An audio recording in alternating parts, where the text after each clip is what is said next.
to a special edition of Spotlight on Mahopac Schools. Eric Rose, your host, along with Superintendent of Schools Anthony DiCarlo.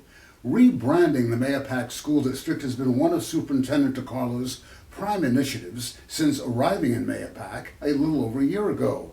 He's established a series of goals and strategies implemented through the 2022 school year.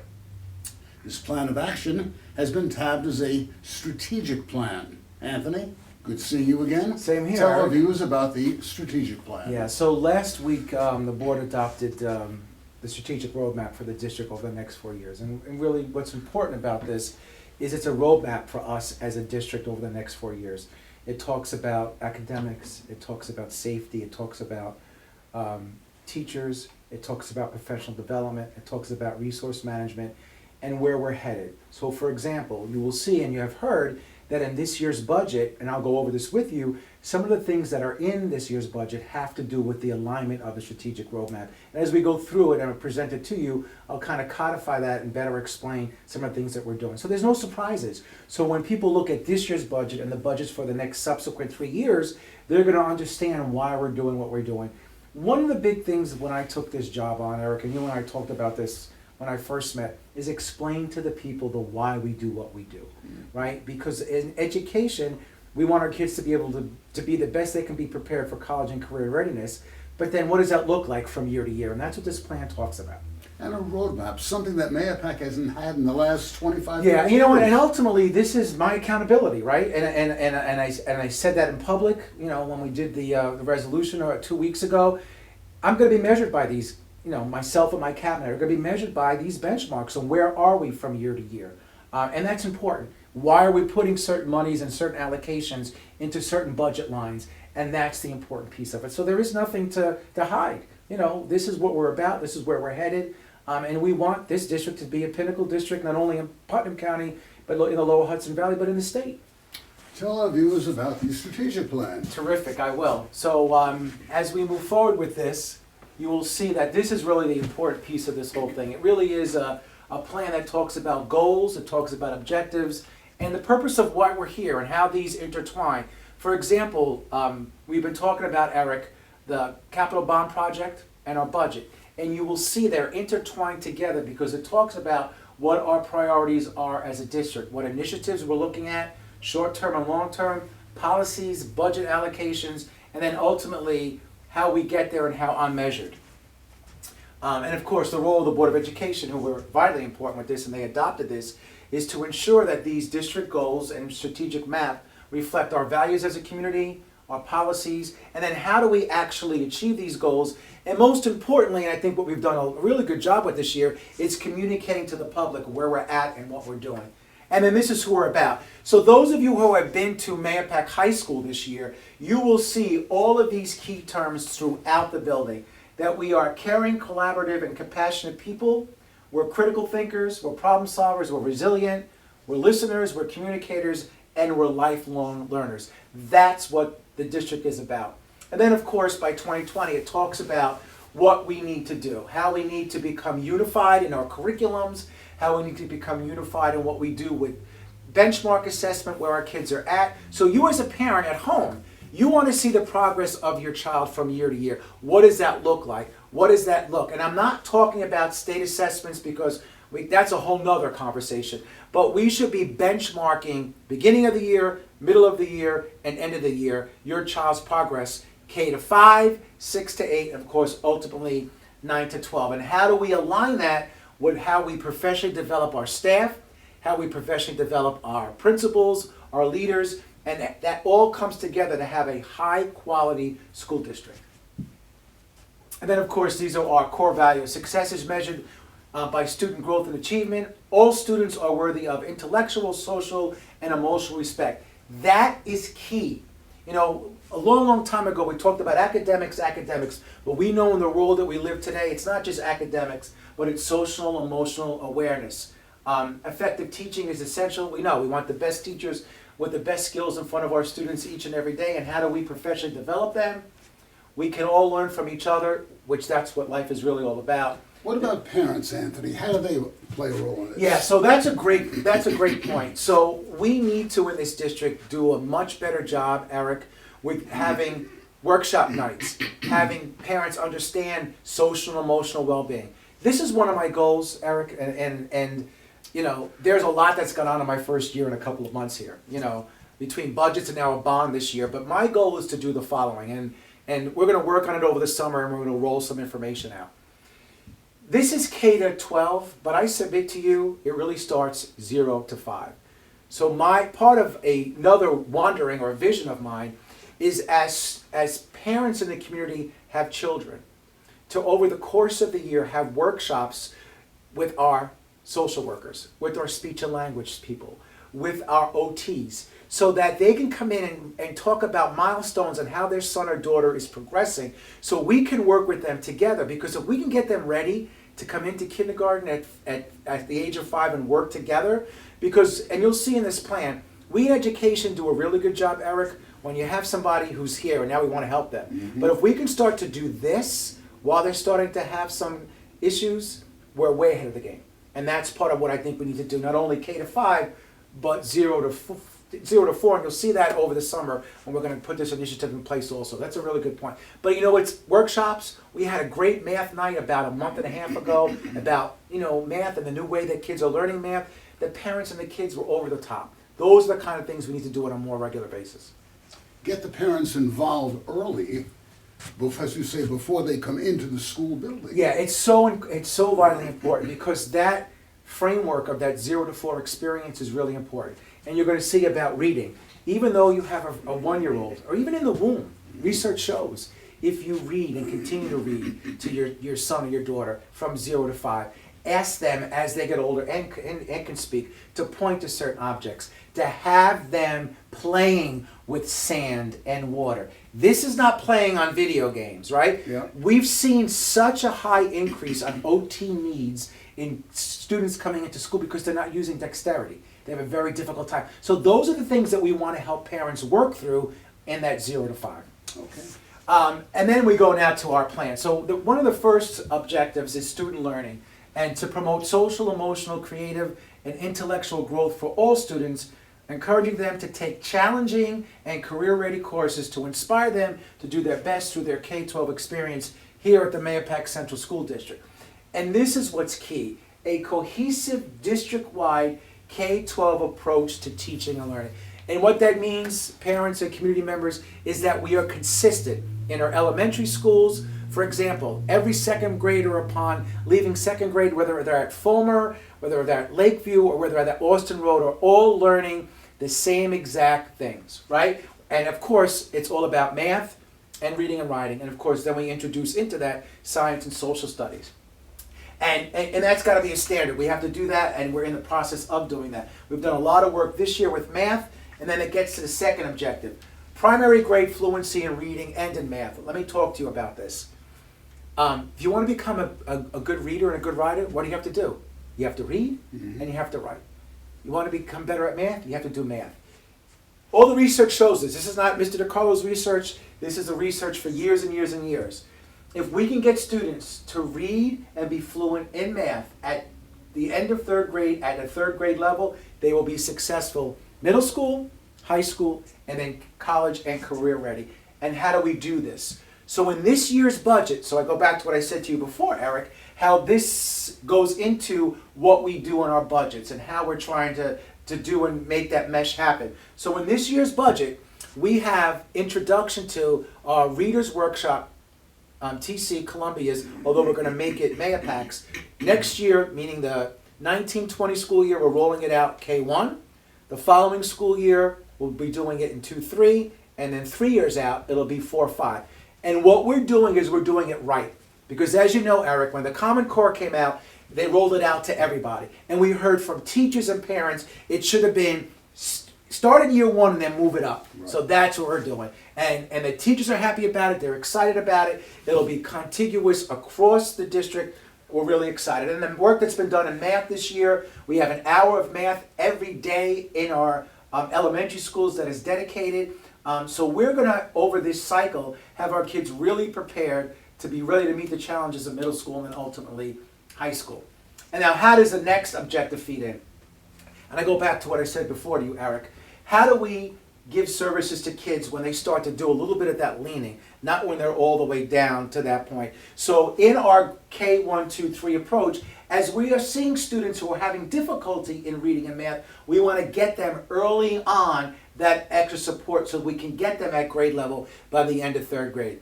The second part of that, if we do a good job with that, we stop the need for some of these kids to have to go into special education because we've met their needs early on. It's good for kids, and it really is what we want to be able to do. So we're going to be tracking that and looking at what happens there.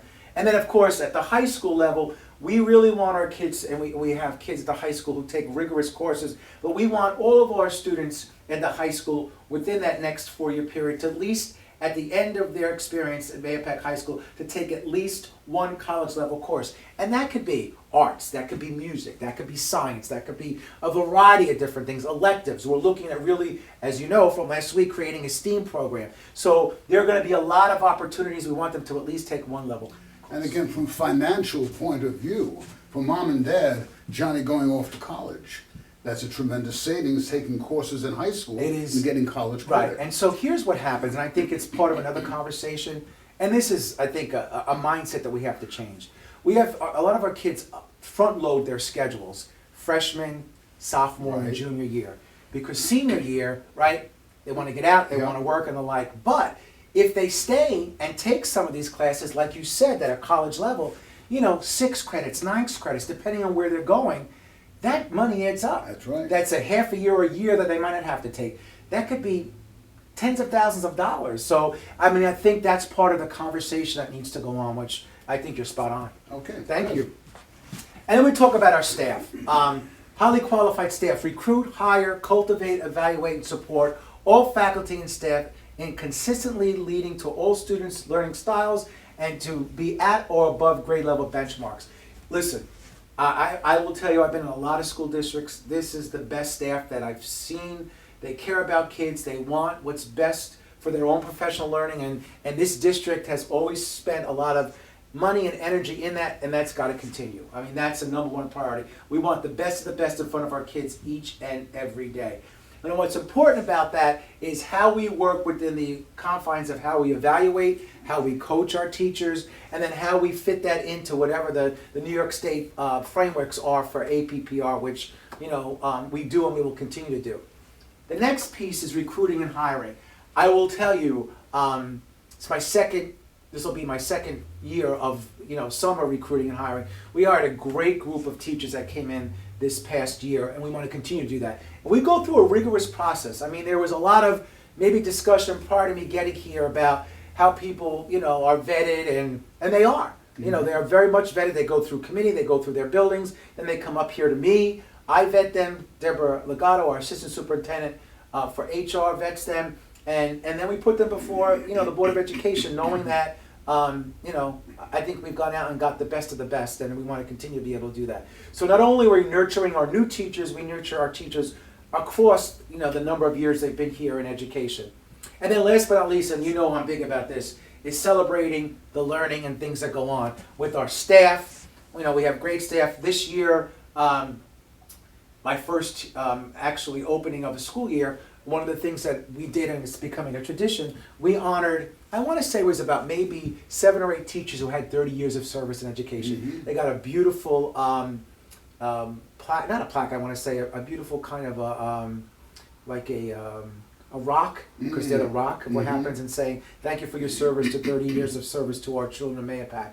So those are the type of things that go on. We have teachers getting awards throughout the state and a national level. We have a gentleman right now who is in a national physical education finalist. Those are the great things we have to celebrate and really promote who we are. You mentioned at the beginning about branding this district. Our presence now in social media and the great things that are going on went from almost zero to levels that Putnam Northern Westchester BOCES have said is absolutely incredible. We want to continue to do that. Okay?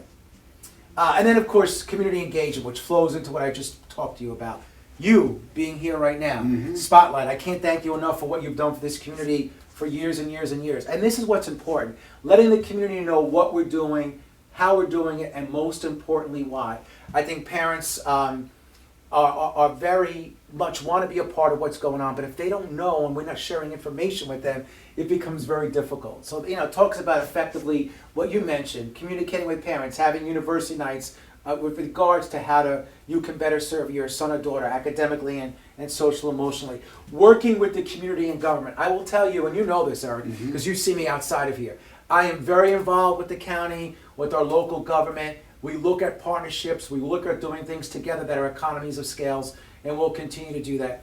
And then last but not least, positive public relations, which I think we've done. We've revamped our website, we're on social media, we're out and about, we're doing these great things together. We need to continue to highlight the great things that go on with our kids, with our teachers, with our staff in general, and of course with our community. And then last but not least, this drives everything that we do, right? So all of what I previously told you, when you look at resource allocation and the budget, facilities and grounds and technology, this is really an important piece to making all this happen. We can't make this happen without money and without resources. And as you know, the state's not giving us a lot of resources. That's so right. it really boils down to the local level. As you know, there's a permanent 2% cap. And so we really have to be fiduciary responsible for what we do with the allocation of money that we get from our community and our tax base. We want to continue to have prudent budgets, but that still allow us to do the things that we know are good for kids. And that's a really important part of what we need to do. Also, our facilities and grounds, AKA we're doing the bond, right? We're going to go out before the public on the 21st. We have needs. We have facility needs, we have ground needs, and we really owe it to our kids to have them be in the optimal learning environment moving forward. And then the last objective is continually always in flux, and that's technology. How do we look at our continual technologies that we have currently? Where do we need to go for our kids to be competitive, AKA STEAM rooms, STEAM labs, updating our science rooms, and how do we blend all those together to get them ready to do the best they can, not only in the United States, community of workforce, but of course on a global level. So that's basically a little bit about what the roadmap looks like, what my responsibility is in making this happen, that the board has acknowledged these are priorities, and so when we go to the public, we're always talking about the plan. You've been around the area, Westchester, Putnam, etc. Do other schools have an overview like this, a strategic plan? Yeah, I think they do. I don't know that it's that in-depth that we've kind of done, but I think every institution should have a plan, right? Yeah. Whether it's public, private, what are we about, what's our why, and then explaining, well, in order for us to get there, these are some of the things that we need to do to be productive. So I've kind of laid out to you, so in this year's budget, let's talk about it. And I mentioned this to you, I think when we first met. We don't have a full foreign language program for our kids in middle school. I think we're the only district that does not have that. Okay. I talked to the board last year, we're gonna pilot it this year, which we did, but in this year's budget, we do it full steam. So 7th and 8th graders now will take foreign language, they'll have a choice of 3 to take, then they'll get their first year of credit for it, and then go on to the middle school, high school. What's great about that now is it frees up more opportunities for electives. What about elementary school? Well, that's down the road possibly. You got to Okay. walk before you can run. Okay. It took us a long enough time to get it in the middle school, but I'm open to that down the road. Research shows it, but again, we'll get there in time. Let's put it in the middle school, do that right, look at that for a number of years, and see the possibility of that. I have no objection to it. I think it's a possibility of a great idea.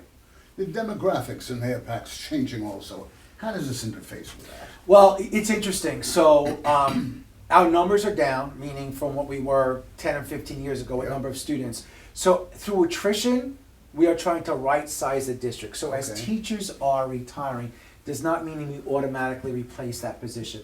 For example, when you saw before when I talked about RTI and needs for kids, Yeah. repurposing that position to bringing in people to help support students in the elementary, middle, and high school are vitally important. Very, very much so. So we need to be fiduciarily responsible, but yet we want to make sure we do still things that are important for kids. And you'll never hear me say downsizing. No, we're right-sizing the district, and that's really an important piece. It's a great question. And you want to ask the public to get involved with this as well. Yeah, so listen, being a middle school principal for a lot of years, there's always a lot of involvement K to 5. right? The middle school and high school hits, and it's like, okay, my 13-year-old's Yeah. telling me, Mom and Dad, leave me alone, I don't want you to bother you. But it's a different time and day and age. Right. There's so much that's going on that our students are being exposed to and bombarded with. Mhm. And it's difficult for them sometimes to navigate that. They have to feel that they can go to you as a parent and that you need to still stay involved. Because it's really, really important. We provide opportunities. And Eric, I know you go to other districts, right? Yep. And they have these nights and you have 5 or 6 people come out to the night, right? So knowing what we know, we really are going to work hard to make sure that we videotape these nights, that we have them so parents can go and see them if they can't. And you're going to see when we start the Reader's Workshop model, we're going to actually do tapings where it'll show you what to do with your son or daughter at home, how to read for them, the questions to ask, who, what, when, where, and why. For example, por ejemplo, yo hablo español bastante bien, I speak Spanish pretty well. It doesn't matter what language you come from, Mhm. you can read in that your native language and ask those who, what, why, where questions, and then it transfers over. So those are the type of things that we have to do a better job explaining to parents. You're so key to the academic and social emotional growth. We can only do so much as a school, right? We have your son or daughter from whatever hours we may have them, but then they go home to you Right. at night and on the weekend. And we can have a whole philosophical discussion about homework and what that looks like and how much time you should have. Early on, it's about reading, writing, and math fluency. That's the key. If you can work with your son or daughter with that K to 3, it will flow and then they'll be successful all the way through. Okay. Alrighty. The strategic plan, the roadmap in the Mahopac School District. If you have any questions, give Anthony a call, come to a Board of Education meeting, and learn firsthand. Terrific. Okay. Thank you. I appreciate The it. Superintendent of Schools, Anthony DiCarlo, I'm Eric Gross. We thank you so much for joining us for this special edition of Spotlight on Mahopac Schools. Until next time, bye-bye now. For more information, please visit our website, www.mahopac.k12.ny.us.